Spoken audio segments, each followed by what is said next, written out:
Aujourd'hui, on va se faire une vidéo en mode tuto. Comment choisir sa station électrique? On va voir les cases que celle-là coche ou ne coche pas. Bienvenue sur AbiExpress pour le test de la Allpowers R 2500. Première chose, allez-vous la transporter? Allez-vous la déplacer? Celle-là pèse 29 kg. Donc celle-là est plutôt sédentaire, mais elle reste encore de l'ordre du transportable. Si vous souhaitez bouger fréquemment avec votre station électrique, prenez plutôt du 10-15 kg. J'ai testé la version R4000 qui, elle, va peser plus de 50 kg, se déplace sur roulette par trolley. Il faut être 2 personnes si vous voulez la lever. Se pose aussi la question de l'étanchéité. Il existe des systèmes de stockage d'énergie intégralement étanches, mais aucun ne dispose de connectique de ce type-là. Et vous allez devoir vous demander de quel type de sortie vous aurez majoritairement besoin. Par exemple, les van lifers vont apprécier les sorties 12 volts, mais moi en sédentaire, je vais plutôt préférer les 220 volts qui sont ici au nombre de 4. Ils sont protégés par un capuchon légèrement caoutchouté, comme vous pouvez le voir, dont la vocation n'est pas l'étanchéité parfaite, c'est juste la protection contre les projections d'eau. Alors je dis 220, mais c'est une plage 220-250, il y a écrit 230 volts ici avec une capacité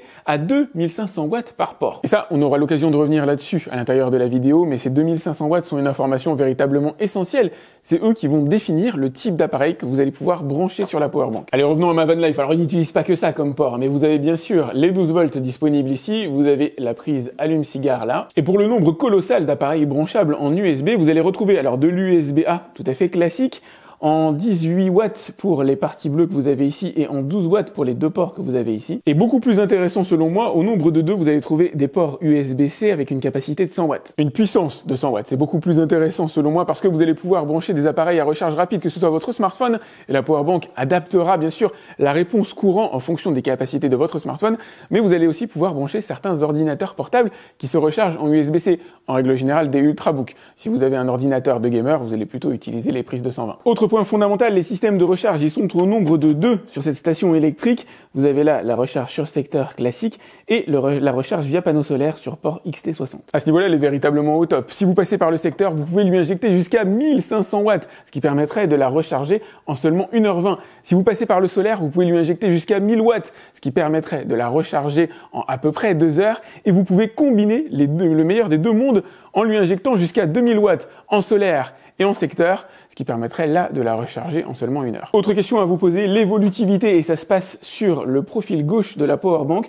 Vous avez 2 ports ici qui vont permettre de la relier à d'autres stations d'énergie. En gros, si votre besoin évolue, vous pouvez racheter un autre module, le positionner par exemple au-dessus de celle-là, connecter les modules ensemble, ce qui nous amène directement au chapitre de la capacité de stockage. Il y a 2000 Wh à l'intérieur de cette batterie. Et comme ça ne parle probablement pas à tout le monde, je vais vous donner des exemples. Ça correspond à la consommation d'un smartphone pendant 8 à 9 mois. Ça dépend de votre réfrigérateur évidemment, mais ça peut correspondre à peu près 3 jours d'utilisation d'un frigo. Ça fait à peu près 20 heures d'utilisation d'une télé de 50 pouces ou encore 1 heure d'un four à 2000 watts. Ce ne sont là que quelques exemples, et pour savoir combien de temps va durer votre appareil électrique une fois branché sur cette station, il vous suffit de prendre sa capacité, donc 2000 watts, et de la diviser par la puissance de l'appareil. Si vous prenez une télévision, par exemple 100 watts, vous faites 2000 divisé par 100, vous obtenez 20.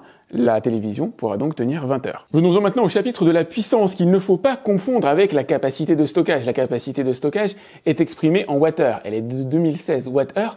La puissance est exprimée en watts. Elle est de 2500 watts. C'est d'ailleurs le nom du modèle. Vous allez donc devoir répondre à cette question. Quel type d'appareil allez-vous brancher dessus? Est-ce qu'il s'agit des appareils peu gourmands comme par exemple une télévision, une console de jeux vidéo? Ça consomme pas énormément, autour de 100-200 watts. Ou allez-vous brancher des appareils qui consomment beaucoup plus, une cafetière, un sèche-cheveux, un chauffage? Là, on arrive tout de suite dans des sphères de 1500-2000 watts. Vous avez 2500 watts à votre disposition, c'est large. Attention toutefois, si la capacité de stockage se cumule à l'aide des ports que vous avez ici, la puissance, elle, ne se cumule pas. Si vous achetez 2 batteries, par exemple, vous aurez à votre disposition 4000 Wh de stockage, ce qui est assez costaud, mais vous n'aurez pas 5000 watts de puissance. Les batteries restent à 2500 quoi qu'il arrive. Vous pouvez d'ailleurs empiler les batteries l'une sur l'autre. Si la coque extérieure est en plastique, l'armature est en métal. Autre sujet, cette fois-ci, il ne s'agit plus d'une question à vous poser, mais plutôt d'une très forte recommandation. Le type de cellule qu'il va y avoir à l'intérieur de la batterie, ça compte.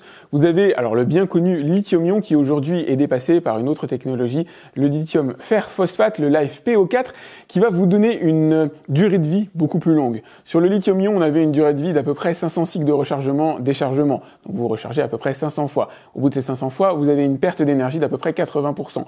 Avec le lithium fer phosphate, vous passez à l'équivalent de 10 ans d'utilisation. 3500 cycles, c'est énorme. La différence est colossal, de telle sorte qu'aujourd'hui il ne me viendrait même plus à l'idée d'acheter une batterie lithium-ion. Ça peut avoir une importance, l'interface. Alors ici on n'est pas sur du tactile, vous avez un écran à cristaux liquides tout à fait classique qui vous donnera l'autonomie restante.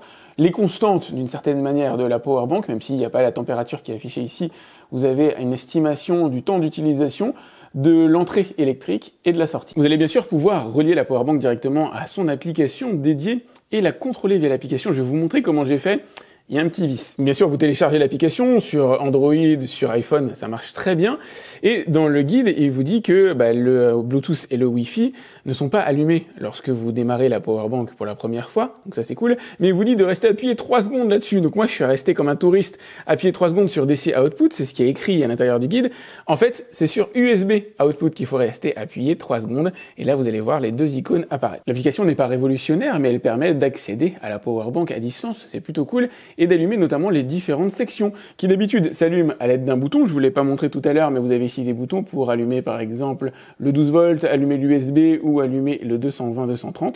Vous pouvez le faire maintenant directement à l'aide de l'application. Évidemment, vous avez accès aux constantes, les sorties, les entrées et l'autonomie restante. Quelques autres fonctions sont disponibles à l'aide des 3 petits points que vous avez ici. Le work mode, vous allez pouvoir choisir standard, mute ou fast. Il s'agit du mode de chargement. Moi, j'aurais tendance à vous dire de rester en standard. Vous pouvez mettre sur fast, mais on sait que le rechargement rapide a tendance à user la batterie prématurément. Vous avez le mode éco qui vous permettra d'éteindre automatiquement la powerbank au bout d'un certain temps. Et ça, c'est une fonction utile parce que les prises de courant 220-230 consomment de l'énergie en permanence. Elles ne consomment pas énormément, mais si vous n'utilisez pas votre powerbank pendant plusieurs jours et que vous avez laissé ce bouton allumé, ça va drainer la batterie.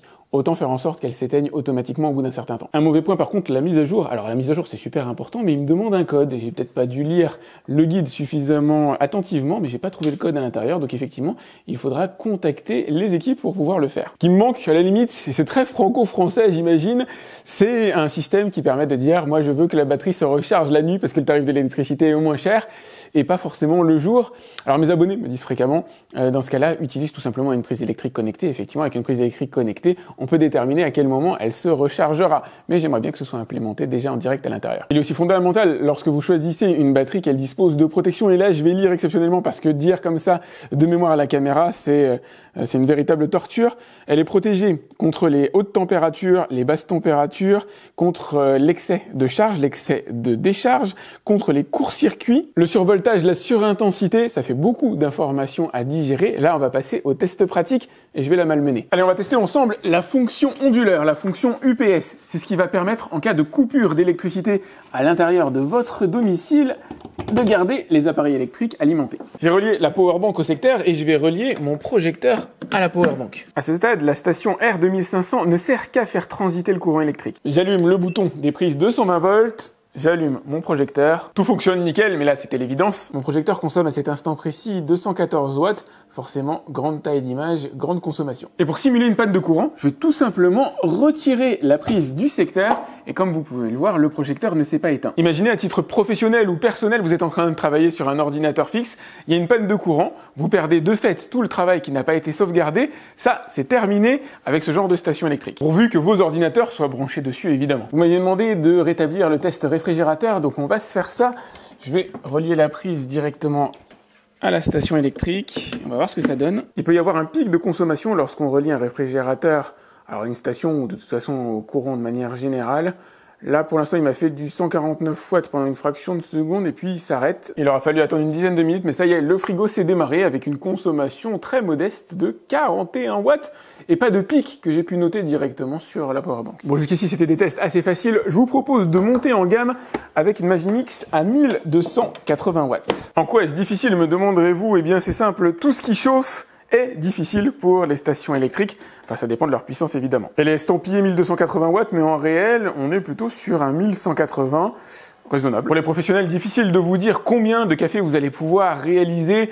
On pourrait évaluer ça autour d'une centaine éventuellement, mais je suis pas certain du chiffre. Ça dépend fortement du temps de chauffe de la machine, du nombre de fois où vous allez l'utiliser, bref, de pas mal de facteurs, de pas mal de paramètres. L'important, c'est que ça marche. C'est un peu dommage que je n'aime pas le café, mais enfin bon, j'ai pas changé la capsule. Ah voilà, pendant son fonctionnement complet, chauffage plus extraction du café, on est bien sur un 1231 avec des pointes qui vont un peu au-delà. Allez, on va monter en grade avec un sèche-cheveux à 1800 watts. Allez, encore une fois, ça devrait être une véritable formalité. Je vais le brancher.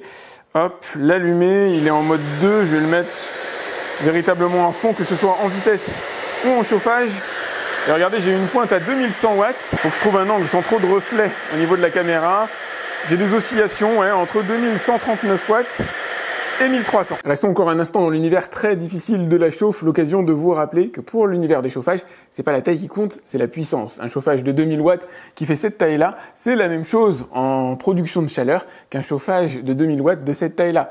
Par contre, la manière de restituer la chaleur sera différente. Allez, même combat que d'habitude, je le branche. Là, je vais le mettre juste en mode ventilation. Donc normalement, l'énergie consommée doit être assez réduite. Et là, elle détecte à peine, ouais. On sent que quand on est autour de 20 watts, il a du mal à détecter la puissance, en tout cas à afficher une information fiable. Là, je vais le mettre en niveau de chauffe 1. Donc il devrait être autour de 1000 watts à ce niveau-là. Il fait des petites pointes à 1100, 1000... Il va peut-être se stabiliser un peu plus bas. En général, il est autour de 900. Ouais. Et là, je vais le mettre en chauffe maximale. Voilà, comme vous pouvez le voir, j'ai une pointe à 2100 watts et il va se stabiliser un petit peu plus bas. C'est pas d'une grosse difficulté pour ce genre de powerbank. Par contre, qui dit chauffage à 2000 watts dit baisse d'autonomie à vitesse grand V. Comme je vous l'ai dit précédemment, la powerbank peut monter à 2500 watts. Donc elle pourrait alimenter un chauffage encore plus puissant que celui-là dans l'absolu. Ce que je ne vous ai pas dit, c'est qu'elle autorise des montées de puissance temporaires, des pics de consommation allant jusqu'à 4000 watts.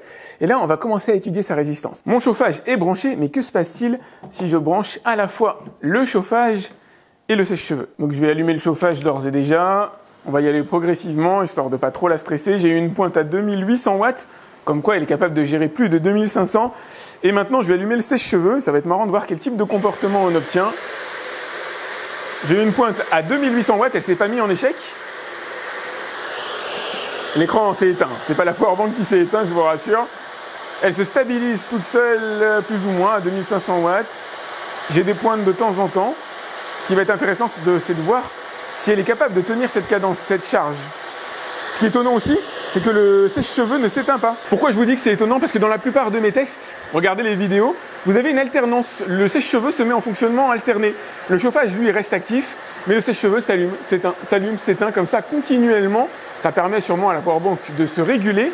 C'est une des rares fois où la powerbank reste intégralement allumée pour faire fonctionner les deux appareils en même temps. Alors là, l'autonomie va fondre comme neige au soleil. Il y a une seconde avec le chauffage, je crois on était à 40 minutes.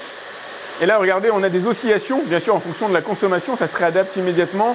Je suis entre, allez, grosso modo 25 et 35 minutes. Comme vous pouvez le voir, j'ai laissé tout ça tourner pendant quelques minutes et c'est impeccablement stable. J'en ai testé un paquet des stations électriques et pourtant, c'est une des très rares fois où le test a été réalisé dans son intégralité. Je sais pas si vous parviendrez à l'entendre, mais on notera par contre que la station émet un léger bruit dès lors que la partie ici, 220-230 volts, est activée.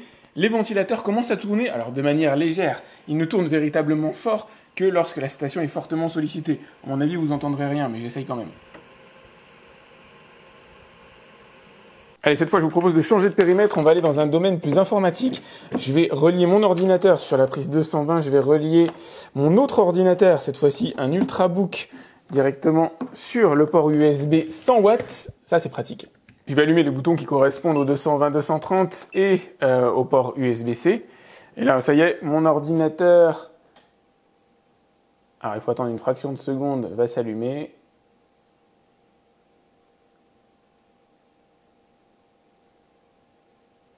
Ça y est, c'est parti, il est en cours d'alimentation. Et mon PC portable aussi, ça se voit à l'aide de la petite lumière orange que vous avez ici qui devient verte quand il est pleinement chargé. Une petite question que je me pose, est-il possible de recharger mon smartphone en même temps? Alors je sais qu'il est possible de le recharger, mais de profiter quand même du port 100 watts et d'avoir de la charge rapide. Ouais, il est bien en charge rapide. Alors je sais pas si vous arrivez à le voir à l'écran, mais c'est écrit juste ici. Ce qui est vraiment étonnant, c'est que tous ces appareils branchés ensemble ne consomment que 28 watts. À mon avis, l'étalonnage en basse puissance est perfectible. Ce qui est cool par contre, c'est que vous allez pouvoir utiliser tous les ports en même temps. Dans la limite des 2500 watts, 4000 watts crête, vous pouvez tout à fait utiliser les 4 ports USB, les 4 fiches 220, les deux 12 volts et le port allume-cigare en même temps. Ce type de station électrique est vraiment super pour le bricolage. Je sais pas pour vous, mais personnellement, j'ai pas l'électricité sur l'ensemble de mon terrain, sauf avec ça. Là, on va se tester ma ponceuse de 950 watts.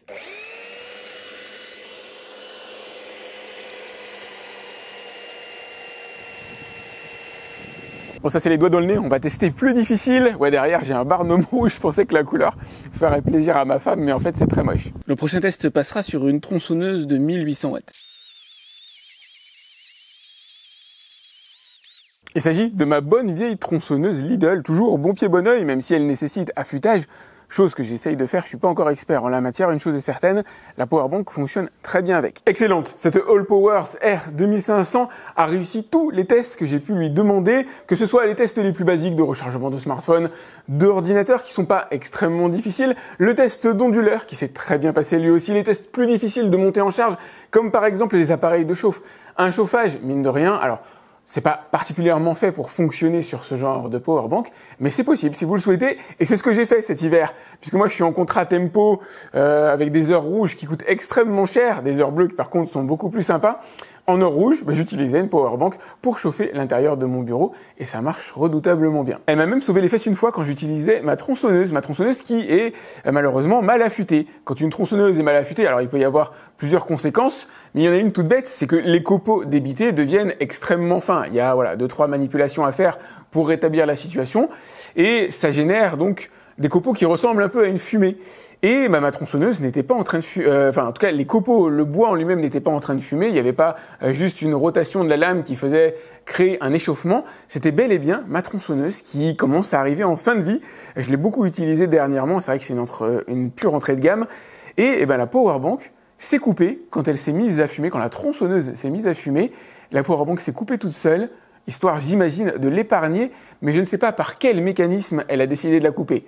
Je l'éteins, je la rallume, ça remarche, ça se relance, jusqu'à ce que la tronçonneuse se remette à fumer. Voilà, elle est cool et surtout le prix a fortement diminué. C'est pas tant le prix Allpowers, c'est le prix des batteries de ce type-là de manière générale a fortement diminué en l'espace de 2 ans. Ça n'a pas été divisé par 2, évidemment, j'aurais du mal à vous donner, je vais pas vous donner un pourcentage comme ça à la louche, mais c'est extrêmement palpable. J'irai pas jusqu'à vous dire que ça devient accessible au plus grand nombre, mais ça commence à devenir véritablement intéressant pour une énergie déportée. Là, pour le coup, pour le recharger avec des panneaux solaires aussi, vous pouvez pas, par contre, la brancher sur votre réseau électrique domicile, au sens où réinjecter du courant à l'intérieur de votre maison. Non, malheureusement, elle n'est pas encore faite pour ça. Voilà ce que je pouvais vous en dire. Ne vous reste plus qu'à en découvrir le tarif. Je vous ai mis le lien directement dans la description de la vidéo. Pensez à la liker, c'est important pour moi. À vous abonner à ma chaîne si c'est pas déjà fait. Si vous avez des questions concernant cette Allpowers R 2500, vous pouvez me les laisser dans les commentaires de la vidéo YouTube. J'essaie de répondre à tous mes abonnés. Quant à moi, je vous dis à très vite pour un autre test sur AliExpress. Salut!